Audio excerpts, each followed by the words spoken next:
আমি এখন যে গাছটির সামনে দাঁড়িয়ে আছি সেই গাছটির নাম তুত গাছ। এই তুত গাছ এর ফল লাল হতে পারে কিংবা কালো বর্ণের হতে পারে। এর ফলগুলো কিন্তু বেশ টক মিষ্টি স্বাদযুক্ত, বেশ রসালো।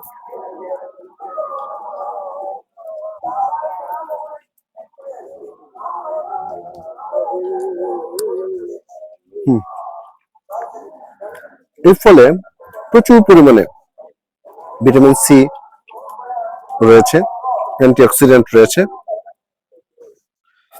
আর হার্টের যারা রোগী তারা এই ফল খেতে পারেন, কারণ এই ফল খেলে হার্ট ভালো থাকে, কোলেস্টেরল পরিমাণ নিয়ন্ত্রণ রাখে।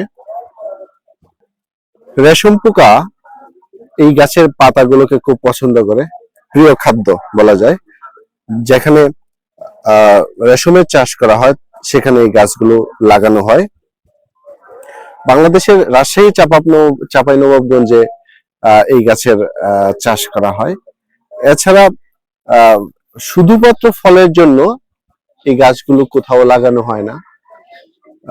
আফগানিস্তানের এই অনেক জায়গাতে শুধু ফলের জন্য তবে এই লাগানো হয়, তবে এই প্রজাতিটা নয়, সেটা অন্য একটা প্রজাতি, শুধু ফলের জন্য লাগানো হয়। এর ফল প্রায় 85%ই জল। এই গাছের ছাল কিন্তু অ্যান্টিফাঙ্গাল এবং অ্যান্টিভাইরাল। এই গাছের শিকড় এর রস কৃমিনাশক। বৌদ্ধ ধর্মের সন্ন্যাসীরা প্রাচীন যুগে এই গাছের ছাল থেকে কাগজ তৈরি করতেন। বাংলাদেশে এই গাছকে তুত গাছ হিসেবে চিনলেও এর ইংরেজি নাম মালবেরি। এর পুষ্টিগুণের কারণে সারা বিশ্বে কিন্তু এই ফলের চাহিদা রয়েছে। তো যা বলছিলাম, আপনার বাড়িতে যদি এমন একটি গাছ থাকে, আপনি ভিটামিন সি এর একটি ভালো উৎস পাবেন, আপনিও খেতে পারেন।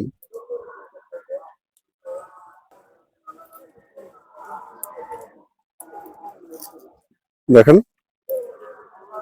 একদম লাল ভেতরটা, বোঝা যাচ্ছে কতটুকু পুষ্টিগুণ।